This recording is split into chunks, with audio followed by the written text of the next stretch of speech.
Hello, everyone. As Fran said, I'm Karen. And so this year I was volunteering at Siuslow National Forest, which is in Oregon. And I was going to be there for 3 months, March, April, and May. I actually ended up being there for 4 months, March through June. And for 3.5 of the months that I was there, the park was closed. Oregon actually closed their national parks during the first shutdown.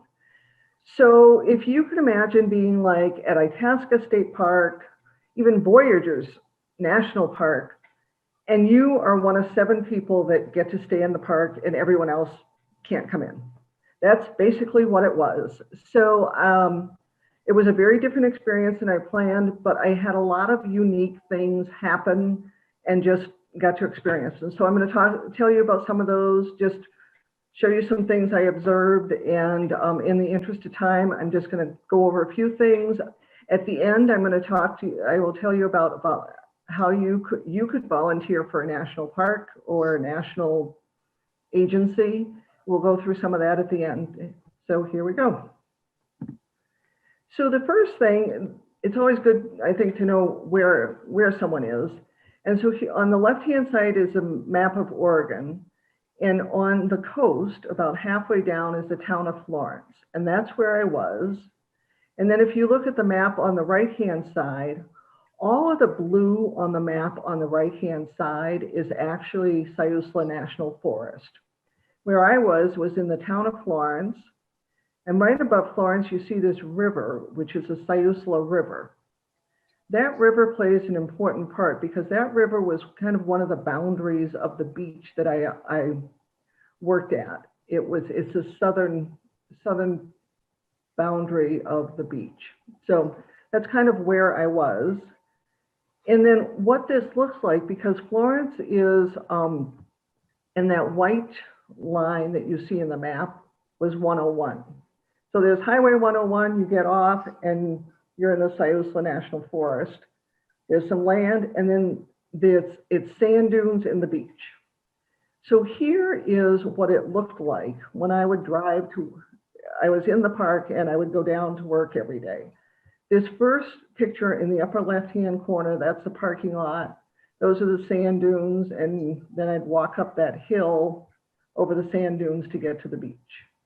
And then on the lower left, the picture is just from the top looking down into the parking lot. As you can tell, it was a pretty steep hill. And then on the right is just the walk up. And the walk up, it was probably about 1.5 persons wide. So it wasn't a real wide walkway, and the dunes were up over my head. And there was also a turn, so you couldn't always see, like when you're walking up, you didn't see what was at the top of the dune. And as I was there, over time, at the top of the dune, there were bear tracks, there was coyote tracks, there was fresh coyote scat. So especially early mornings when I was going and I knew I'd be the first person there, I will admit I'd be walking up saying, I'm coming up, just to make sure there'd be no surprises of any animal at the top. I knew they wouldn't want to be surprised, and I certainly didn't want to be surprised. So that was my morning routine. And then once I got to the top, here was the other side.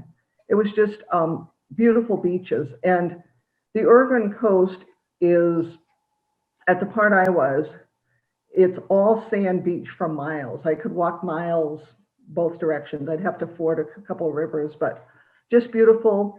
And then, so you were on the beach, or if you turned around, there were sand dunes. So this part of Oregon has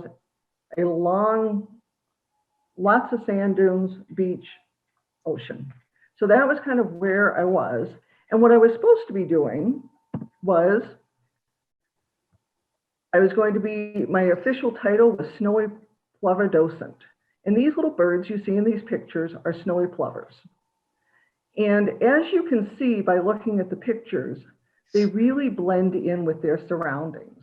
And that's part of the reason why they're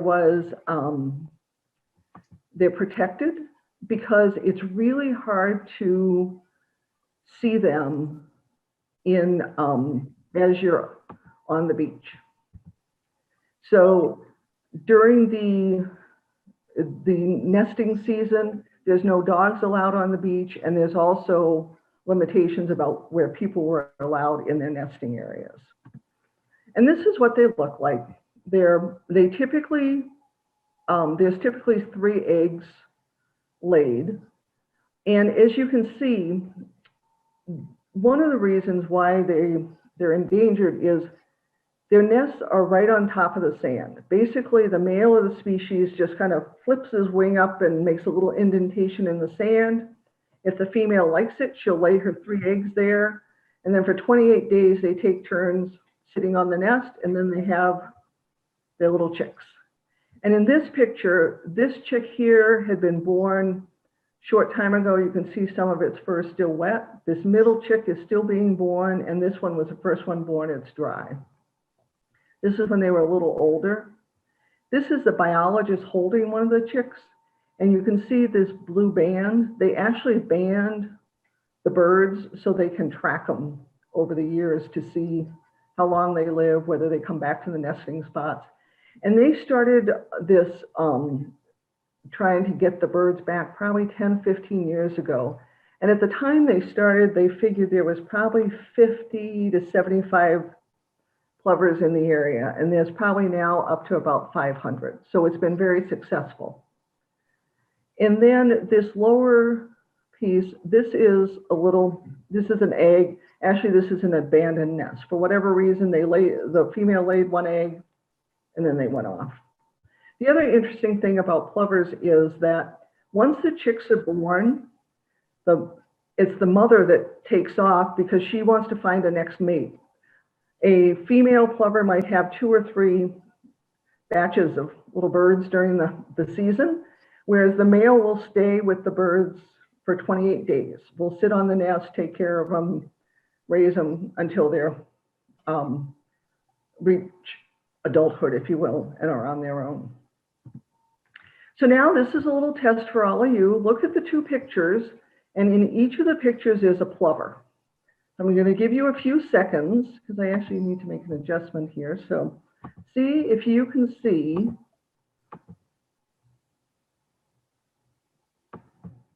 any plovers.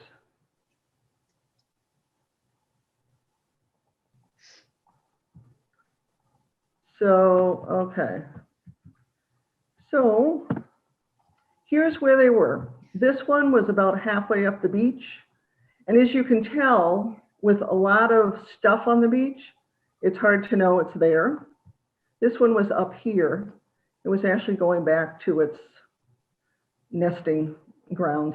This is the sand dunes, and then this is where they like to nest. So all of this is roped off, and we have these signs that say no entry beyond this point. So my job was going to be to educate people about the birds, tell them some of these facts, but since people weren't there, I did other things, and I'll just share with you what some of those things were. First thing every day, always check the weather. Living at the ocean, weather was something that could change very rapidly. The other interesting thing, a lot of people talk about Oregon and the weather and that, oh my gosh, it rains all the time. I have to say that in my experience, I probably had a couple of days there where it rained all day and I never saw the sun. What always surprised me was that even on rainy days, it seems like there'd be a time it would stop raining, the sky would clear, the sun would come out, and it might only be for 15 minutes, it might be for an hour, and then it might start raining again, but you'd typically see the sun at some point. These pictures are one day I was at the beach and a storm was coming in. This first picture in the upper left is the light sky on the left-hand side is south, and then this is going north, and you could see the storm traveling. If you go to the picture on the right, it's a bigger part of the storm. The picture on the lower left is looking further north, and you see the clouds, you see the beach, and all that in between, it's raining. So there's all this rain happening over the water. But as I was standing on the shore, it wasn't raining where I was, and I turned around, And this blue, beautiful sky was actually the sky over the dunes. So I was like right between the two systems until within the next hour, this was all cloudy and it was a full rain day. The other thing that I checked every day was the wind. There is wind all the time at the beaches there. On a good day, it might be 5 to 10 miles an hour. Typically, it started at 10, 15, 20. So always wanting to know the direction of the wind and how high it was going to be. But what it did was it just made for really interesting patterns in the sand. These are all windswept beaches. These are kind of long view. And then these are actually just all sculpted by the wind. And these types of things, when the sand is wet, it compresses. So the wet sand would stay and the dry sand would be blown away. So it was always fun to see what would be on the beach after a windy day. Another thing I saw when I was there, and I've read about these, and they say they're relatively rare phenomena. I had never seen this before. It's sun halos, and maybe some of you have seen them. And it's a ring around the sun. Scientists actually call it the 22-degree ring because it's 22 degrees away from the sun. And it's when there are the right clouds about 20,000 feet up, and it's ice crystals that form around the sun, and it makes this ring. So I saw the one on the left, and the sky was actually wasn't as dark as it looks like in this picture. It was a grayish sky, but not as dark. It was just the way that the photo came out with my phone. And then actually I saw a couple more of these, and the amazing one was the one on the right. As you can see, it's a halo. There was a halo around the sun. So this was all ice formation. These are ice crystals that cause that halo. But then lower down in the sky, there was a rainbow. And rainbows are caused by water droplets. So there was just the right temperature difference between these two phenomena to get both a halo and a rainbow all in one picture. So it was really quite cool. And I learned some new science in the process. One of the other things that I looked at a lot on the beach was driftwood. Typically, when I think about driftwood on the beach, I think about little sticks that you might start a fire with. Well, in Oregon, because the forests come right down to the ocean, and then there's the river, like that Siuslow River, trees are the driftwood on the beach. And you can't tell it from these pictures because, pictures don't give you size, but they are huge. Like the middle picture up here, this was at least 30, 35 feet long. It was just this long, straight tree, and it was probably, I don't know, 8, 10, probably about 10, 12 feet around. So, and the interesting thing about this tree is that it sat there for the first couple of months, and then over time, so much wind and sand, by the time I left, this was totally covered. You would not even have known that it was there. These are just tree roots. This is about 10 feet tall, and this was about 6 feet tall. These are huge. Down here, because the sand dunes, dunes are growing, they lose sand when storms come, that depending when these trees have come in, like here, this was just sticking out of the middle of the sand dune. This was probably about 4 feet to this sand. And it was just sticking out because at some point it had come in, and now the sand dune was eroding again. This is interesting. This was clearly had been in a fire, and it just, then got in the ocean, ends up on the beach. This one I always called the 5 toes. But again, this was about 7 feet tall here. It was about 12 feet across. I mean, so very large. And there were hundreds of these on the beach. So it was always fun to see them. And what was always surprising to me is how quickly some of them came and went. Like you'd see it and it was like, wow, that's new. It could be gone the next day out with the tide, or other ones would appear. So it was a constantly changing landscape. Then one of the things I did, because I had time, is that I'd find live critters that were marooned on the beach because of the, it was now low tide. So I'd save them. They actually had these purple starfish. This is a 5-legged starfish. And so helped that one get back into the water. Now these two, I have to give Rob Chase a shout out here.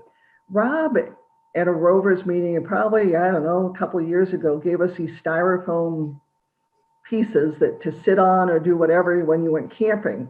Well, mine came in very handy to save the animals. This middle one is called a Scalpin Fish, and it looked like an ugly, mean fish. And you see these two barbs here, and then these fins. Whenever I got near it, those would shoot out like this, and those barbs would even go further up. And so it was like, don't want to touch that. So I got it on there, got it in the water. And when I read about it later, I was very glad I had followed my instincts, because it said all of this, if it cuts you, it's very infectious. So it was like, good, glad that got taken care of. And then this was just a crab that needed to get back to the water. And then sometimes, because I had time on my hands, it was always fun to watch the seals. And the seals had a couple places they would like to hang out. This was a sandbar, and they would hang out on the sandbar, and then this was a pool in front that they would swim in. This is actually that Siuslow River I talked about. They're on the south side of the river. I'm on the north side taking a picture. Here's just them on the sandbar again. And then this is them in the pool. And the interesting thing about them, when they would swim in the pool, if I would stand on the beach and just stand there for a while, eventually, like when I would walk down a ways, they would all swim down with me. I'd turn around, walk back, they'd swim back. And it was like they just wanted to play. So it was, I did spend many a day just watching the seals. The other thing that was interesting sometimes, I would stand up when I talked about coming in up on the dune. At times I would stand up on the dune and there'd actually be whales out in the ocean that you could see. You'd swim by, they'd either breach or you'd see their water spouts go by. So it was always something to see. And then, speaking of whales, this was the dead whale that I found on the beach. This was I had walked down the beach, probably about 3.5, 4 miles, and came upon, this is a gray whale. They figure it was probably about 45 feet long, probably weighed about 8 tons. And this was by the time I saw it, it had been on the beach probably a couple of months. And so, it very large. This is where, over here is kind of where the birds were snacking on it. So when I got there, there were lots of birds, and then they took off as I came. And then when I first saw it, its tail was actually covered in sand. So I went back to get pictures of the tail, because this tail was probably about 10 feet across. It was just amazing to see. And here was just another shot of it. And then I went back, probably 3 weeks later. And if you notice in this picture, here the whale is, and here's this tree. The whale is south of that tree. When I went back 3 weeks later, the whale is now north of the tree, and he's probably moved about 30 feet up the beach and about 20 feet towards the water. And then as tide was coming in, he was in the water. I went back a week later, and now he's like really getting, just losing more of his skin. birds are eating him. And I figured at this point, because he was in the water, that he'd just be taken back out to sea. Well, I went back one more time because people want to know, and I was curious. And this is what I found. He was back up on the beach, but it was so interesting because now a lot of the skin was gone, and you could see. So it's a baleen whale, and this is its mouth, what its jaw and the baleen looked like. So that was really interesting. This is the whole thing of what it looked like. In this tail part here, there was this bone. I never realized it was bone or whatever, but it was certainly hard something in there. And in these bones here, this bone, this is what it actually looked like, and this bone is what this actually looked like. And you can see here how those had been connected at one time, and then with the wave action and whatever, it was pulled apart. So it was just fascinating to watch this happen. The other thing I will tell you about the gray whales, ironically, in November of 1970, a gray whale about the same size as this one landed on the Florence beach, probably one of the same places. And at that time, 50 years ago, they thought they had to get rid of the whale right away. So the highway department actually hatched a plan where they used 20 cases of dynamite that they were going to blow the whale to smithereens. Well, let's just say it didn't go so well. If you ever have a couple minutes and want to see what happened, just Google it. It's a great YouTube video. So now what's interesting is, had I taken any of these whale bones, I would have been breaking the law. But because this thing was considered ocean trash, I could bring this home. And what this is, it's a Japanese fishing float. The Japanese made these from 1920 to 1970. They're hand-blown glass. And they float, and they sewed them into their fishing nets, so their nets would float when they fished. Well, over time, these would get, they would come out of the nets and they would just float off in the ocean. And it used to be more common, but now it's relatively rare that they still show up on Oregon beaches. I mean, that was one of the things that I just found fascinating, is the number of items that actually did show up from Japan on Oregon beaches. But anyway, these showed up, and because it's classified as trash, if you find it, you can bring it home. So now I have it sitting here. You can see it in the right in this little holder. And this top piece of glass is the lighter glass. That's actually where they blew the glass, and then they put this in as a plug. So it's quite a little souvenir. So that was very, very interesting find. And then there was a bear that lived somewhere around the beach, because there would be bear tracks. And the good news is you could see, being in sand, you always knew where the bear was going. So when I saw tracks, I always followed them for a ways just to make sure the bear had gone somewhere else, not near me. But it was always interesting to see the bear tracks. I never saw the bear. No one ever saw the bear. So we just know he shows up at some point. Hi, Grandma. Hi, honey. What are you doing? This is another seal story. Wait, I'm doing it right on here. I'm doing it on Zoom. This one, you know what? There's someone that's unmuted. If you could mute, that'd be great. Thank you. So what this is a little dead seal pup. My video's off. These are a couple coyotes that lived in the area. We knew that. And this in the upper left is where the coyote attacked this little seal pup and unfortunately killed it. And then the coyote dragged it up the beach a bit. So one morning, it was mid-morning, I was walking down the beach, and I'm walking down, and all of a sudden I see a coyote walking. I just don't like how it looks. Back at me and walking away from this. Excuse me very much, Carol, you need to mute. Thank you. And this coyote is walking away and kind of looks back at me and starts running. So I walk up and this is what I find. And so I took a picture, kind of documented it, and then I had to go and do something else.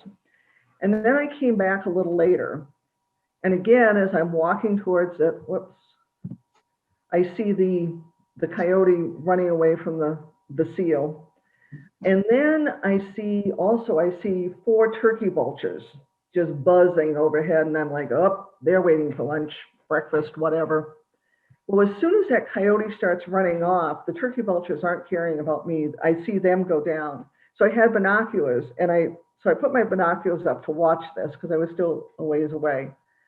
And this is when I wish I had a video that I could share with you, because it was the most amazing scene that unfolded. So now I'm watching these 4 turkey vultures. Off in the upper left, if you will, of my view is an osprey that's sitting there watching the turkey vultures and also watching the sky. Because all of a sudden, this bald eagle comes swooping in and lands on the seal pup. And as soon as it lands, the turkey vultures all just scatter, and they're kind of like in this circle around the seal pup. So now the bald eagle's eating the seal pup, and I'm like staring in amazement. And then all of a sudden, and this was like almost like you would see in a cartoon, one of the turkey vultures decided to jump up on like the end of the seal pup, like over here, like the eagle's here. So the turkey vulture comes and thinks it's going to have just a little lunch here. I could not believe it. The eagle turns and literally turns its head like all the way, like if you turned your head and looked over your right shoulder and gave that turkey vulture the most scathing look, and then it went flick with its arm, and just like you would see in a cartoon, the turkey vulture literally rolled off the seal pup into the sand. So then, now I'm watching the whole thing. Finally, the eagle decides it's done. It flies off.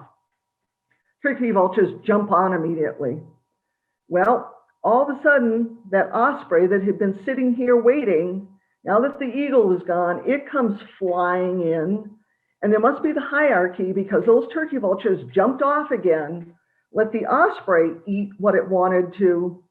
Then at that point, when the osprey flew off, the turkey vultures went on. I had to get on to other things. And that was probably about 11:30. And then about 1 o'clock, I went back, and this seal pup was totally gone. There was nothing left. I think between the turkey vultures and then whether the coyote came back, took the rest of it somewhere, but it was gone. But it was amazing to watch that eagle and what it did. And speaking of eagles, I also learned, so first of all, I learned that eagles eat seagulls. I didn't realize that, but they do. And so there was like 3 adult eagles and about 7 juvenile eagles that were around a lot. They like to kind of soar in the currents above the sand dunes. So we'd see them a lot. They'd land, and you can see how big their talons are. What this up here is, I know it looks just like some sand with a lot of depressions on it, but what caused this whole thing is there were seagulls here, and then it's like the adult eagles were teaching the young seagulls, the young eagles, how to attack the seagulls, because the young eagles would come flying in, land, and then jump. And oftentimes they missed, but I probably spent, I don't know, an hour and a half just watching them doing this over and over, because the seagulls would fly away, they'd come back, the eagles would come back. So it was quite amazing. And then this here, one morning, I came up over the dunes and was standing at the dunes looking at the beach. And right directly in front of me, there was an eagle having a seagull for breakfast. And when that eagle got done, this is basically what was left. They didn't waste anything. So it was very interesting to see. And then one day, this showed up on the beach. And these are called gooseneck barnacles. And actually, although the picture, this is just a picture, if it was a video, these would all be moving. They were all alive. So these barnacles exist by attaching to something at sea. It could be a ship, it could be a piece of wood, it could be whatever. So I didn't know what they were, so I'd actually had sent a text to my supervisor to ask her, and she said, "Oh, they're gooseneck barnacles," and I said, "Okay." And so and the other thing about them, in the medieval ages, they thought these were goose babies. That because they, the necks looks like a Canadian goose, they thought they were goose babies. Well, what I didn't realize, because she sent me the scientific information, that these are considered a delicacy in Spain and Portugal, and they sell for $125 a pound. I was sitting with a fortune in front of me, had no idea. And what's interesting is clearly someone knew, because this was what it looked like the day that it came in. And when I left the beach, this was soon before I stopped working, it was probably 4 or 5 in the afternoon. This is what it looked like, and these were all alive. The next day, I went to the beach, and this is what this now looked like. So the combination of someone probably came and harvested some of these, knowing what they were, the locals, and then between birds and the tide. So it was just an interesting, new food. And I was told that they taste between like a lobster and a clam. So had I known, I could have brought them home for dinner. So, and then the other thing I was involved with when I was there, this is a Guadalupe Fur Seal. It's an endangered species. They live basically on a little, down in Mexico. And every now and again, they end up in Oregon. So this was a Wednesday, probably about 3:30 in the afternoon, and my supervisor said, "Karen, there's a little baby seal on the beach. We don't think it's going to make it, but could you just go and check on it and then also figure out where it is, because tomorrow we're going to pick it up and we want to do an autopsy." I'm like, "Okay, sure." So I went and checked on this little seal, and I actually ended up that day, I spent about 3 hours just standing with the seal, because this part of the beach, off-road vehicles could be on the beach. And it's like I didn't want someone to run over it. And the tide was coming in, and I thought, well, maybe when the tide comes in, it'll pick up some. And it occasionally put its head up, but it kind of stayed like that most of the time. So, and it was really breathing shallow. So by 6:30, I thought, oh, it's taking its last breaths. I kind of said my goodbyes to it and went home. So I got up about 7, get to the beach, about 7 the next morning, and so I'm looking for it, and I don't see it anywhere by the water. And this picture, this is where I find it. It had moved itself up the beach, probably 50 feet, and it's in these tire tracks. And you can see, these are the tire tracks, but it had been moving around. You can see the sand on it. And so when I saw it from a distance, I thought, oh, it's dead. I'll just go look at it and take a picture for my supervisor. Well, when I got there, it was still breathing. It was, it was shallow, but it was breathing. And I'm like, so I told my supervisor, I said, hey, it's still alive. Well, at that point, because everyone was expecting that it had died, that the wildlife guy was 2+ hours north. My supervisor was 2+ hours south doing something. So she said, well, can you just stay with it and we'll get there as soon as we can? I said, sure. So my job was to stay. I backed off because I wanted to give it space, and then to make sure that no vehicles were going to come around. So this was, 7:30. Finally, about between 10:30 and 11, all of a sudden down here in the lower left, this seal puts its head up and looks around. And then it starts moving some. So at that point, I called my supervisor. I said, hey, the seal's moving and its head's up. So at that point, she got in touch with wildlife and they started trying to figure out if we could get it and get it to a rehab hospital. So my job was to make sure it just stayed safe. And as you can see over in this right-hand picture, it started moving and started walking towards the water some. So I called my supervisor and I said, well, it's walking towards the water. She's like, no, don't. We've arranged it. We're going to have it can go to rehab. Wildlife's going to be there. You just need to hold on to it for a bit. Okay. So it's now probably 11:30. I'm like, sure. And I said, well, it's moving son. She said, well, if you just stand in front of it, it should be fine. I said, yeah, I can just stand in front of it. It'll be fine. So I stood in front of it and it just kept coming. So in this picture on the left-hand side, it walked up to me. As you can tell, it's kind of laid its head against me, gave me a little hug. And I'm talking to it. I'm like, hey, you're an endangered species. I'm not supposed to be touching you. You're a wild animal. You really need to back off. You really need to back off. And I'm looking around trying to figure out what to do. Well, in the next picture here on the right, see, it moved its head a little bit. And I'm thinking, oh, it wants to look at me as I'm talking to it. No, it wanted to take just a little bite out of my leg. Yes, this is what a seal bite looks like through your clothes, which was good because I had rain pants and another pair of pants on. And the good news is it ripped my rain pants, but it didn't rip my other pants. So I didn't have any risk of infection on my leg, and it never did get infected. So then he and I are now having kind of a standoff because I backed up a little, he backed up a little, but tide's coming in. But then one of my coworkers got there and she had these are sand ramps. So she gave those to me as a shield, and the seal, who was actually named Langlois because that's the city he got transferred in, turned and posed nicely for our photo op.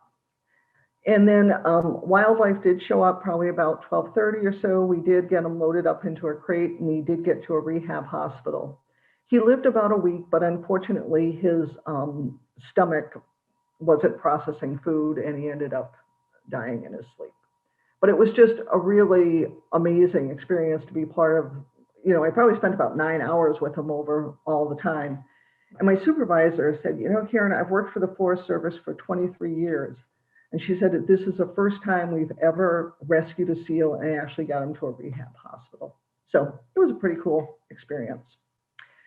So I am going to transition now. That's kind of what I'm going to tell you about being here, just in the interest of time. I don't have time to tell you. The hiking was amazing, the forest and also the sand dune hiking. Just so many other great things that I did when I was there, but I will move on to talking about how you too can volunteer. And so if you're thinking about volunteering, some things to think about. Where do you want to go? Do you have a specific place? What do you want to do or not do? Do you want to work as part of a team? And some of these questions are important, especially like the where do you want to go? For me, I love the ocean. I grew up in Maine. I've always said I want to live by the ocean. So for me, being at the ocean, I loved being there every day, and I had more than enough to do to keep myself entertained. I had a friend that said to me, wasn't it the same every day? You just went, it was water, it was sand. And so it's like, to really think about where are you going and what would you do when you're there? What draws you there? Working as part of a team. I travel by myself. So I do like to be part of a team. I like working with some other people, so I'm not by myself all the time.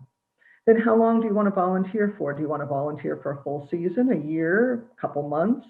There's all sorts of opportunities. And, this is the second time I've done this, and it's clear to me being a self-starter and comfortable working independently are good attributes to have, because the reality is, national park folks are stretched thin and they really need volunteers. So once they tell you what you're going to be doing and they give you some training, they kind of send you out and there you are, voila. So, there's a website, volunteer.gov. Right now it has 419 different opportunities. And when you go to the website, you can make some different choices about things and filter how you want to see your data. One of them is there's actually 10 different agencies that offer volunteer positions. You know, I typically have talked about the national parks, but actually Siuslow is part of the Forest Service. So there's different agencies that you can work with. There's different housing options. I have an RV, and so when I go into volunteer.gov, typically the only filter I put on is that I say anything that is for an RV. And when you volunteer with an RV, what you typically get is you get an RV site for the time you're there. They typically give you water, sewer, electric. The Forest Service gave me propane. So it's basically a free living for typically working 28 to 32 hours a week. The other thing you can do, these are all activities that you can choose. So you can choose, you know, general, or if you specifically you have a background in botany and you want to do something with that, you can choose botany and see what exists there. You know, there's lots and lots of opportunities.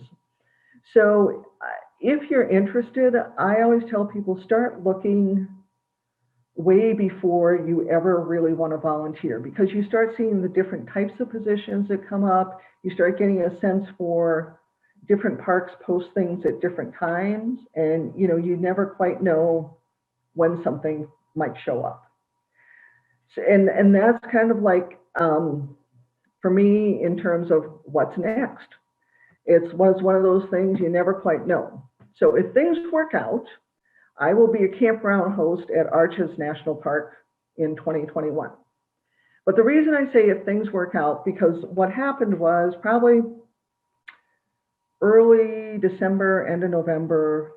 Originally, I wasn't going to volunteer next year. I was going to do some traveling. And then I started thinking, oh, I really want to live in my RV for a few months or at least a month. So I thought, I'm just going to go on the site and see what's there. Well, I went on, and Arches National Park was looking for campground hosts.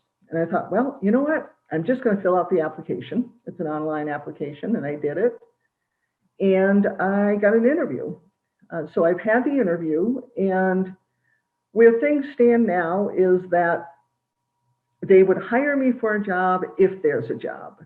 And the reason that's in that status is that any campground hosts that have hosted this year, they're waiting to hear whether people are going to come back. So they'll hear from people hopefully by the beginning of January, and then by mid-January, I'll know that either yes, they need an RV campground host, and they need someone months that I'm available next year. So it's one of those things, you know, you really have to be flexible when you